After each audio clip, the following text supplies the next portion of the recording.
All right, so coming back to the family classic car hour, if you want to call it that.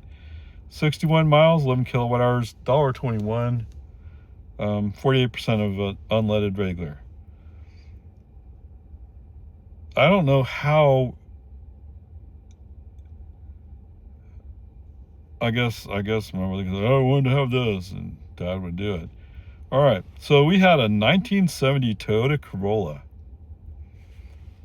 37 miles per gallon. 37. Yes, it only had like 65 horsepower, but it was enough for most stuff that we did. Okay, I mean it was a fun little car. Oh, I know what it was. My brother rolled it into a ditch. That's what happened to that car. My second youngest brother, he was driving it somewhere and it rolled into a ditch, and we could have paid the insurance company there was some small amount of money, $100, $200, whatever. And when we're talking about it later, my father said, "Well, we could have cut off the roof and made it to like a beach buggy type thing." You're like, "Oh, that sounds like a cool idea." Unfortunately, he said it later. He didn't say it then. All right. The tank, 11.9 gallons. Now, actually, they had a second digit there, but I'm rounding it up to 11.9. It's not worth talking about. So, 37 miles per gallon. Even in today's drive, that'd be good mileage. That's too bad. Because that I didn't know it was that good. I just remember it as being, because it had a stick and had air conditioning, it was fun to drive. Okay? Anyway, cost of energy would get you 18 miles, which is just short of Coco's Corner. I don't know that there's any other car that I've reviewed that I could say that. Now, I'm sure I have. I mean, the Prius goes 50 miles, which is actually only 13 miles more. So, I don't know. Okay, whatever. There's that. The range, it only needs 1.6 gallons to cover this whole trip of 61 miles. That's pretty decent, right? The cost would be $4 for that. And if you turn back around, 36 kilowatt hours, 180 miles. Yeah. Wow. Now that I'm looking at it, I'm feeling very reminiscent about that Corolla. Okay, whatever. Peace and harmony. Yes, that's 65 horsepower. It's barely going to be able to move. Okay? But we drove it on the highway. Not very far, but we drove it on the highway. It could do 50 easy enough. So I don't know. All right. On a tank, it could go 440 miles.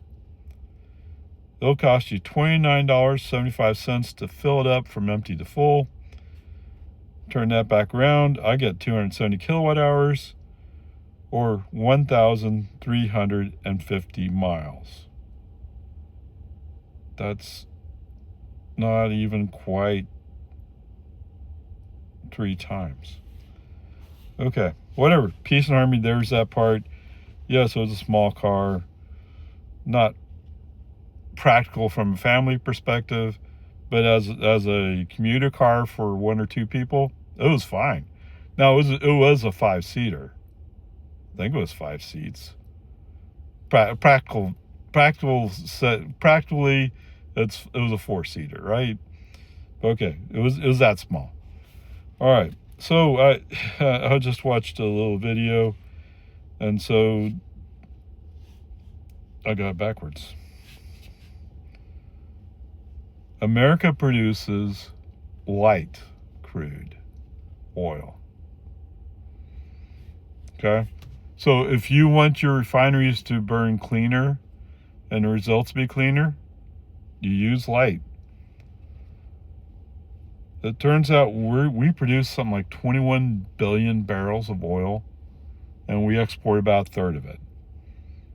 Okay, so it seems the a fair number of refineries on the east and Gulf Coast of the United States of America depend upon heavy oil. Although if we're keeping 2/3, it can't be all that offset. But there's still a third that they're going to use heavy oil, and so we'll always import. Okay, and the other point being made was we don't have the biggest reserves, not by a long shot, and yet we're the biggest exporters of oil, far being Saudi Arabia or places like that. Okay, so for those of you who say, I want the United States of America to be energy independent,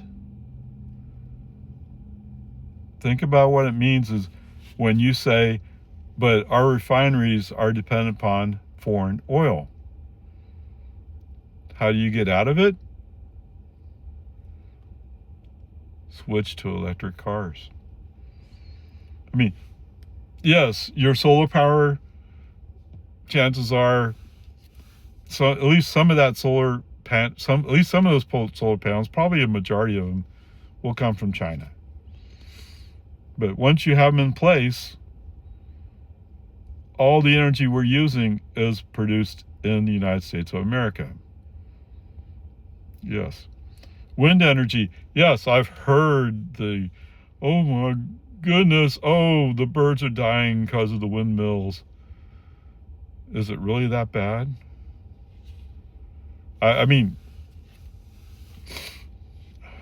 not that I'm a big proponent of wind energy, but it's another form of energy that has nothing to do with foreign influence, although they're probably manufactured in Europe. So if you switch to making these things in the United States of America, all of a sudden we do have true energy dependence. What's the cost to the American consumer? For those of you who have to have noise from your engine, you're going to miss out. Okay? What's the other cost? What? Yeah, none. I mean, the energy grid does have to be improved, yes. And we're going to do that anyway. So get moving forward on it.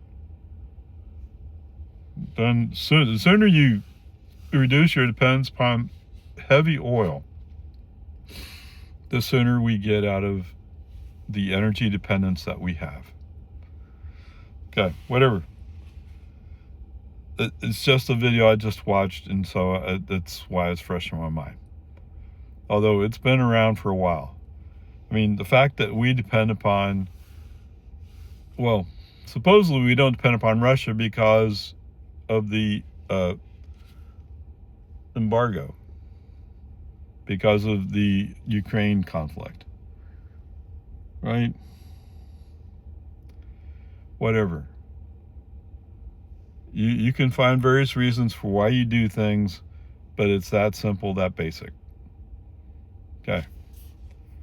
Sorry to end what's been a fun set of videos on such a heavy note, but there's that part. Okay? And no,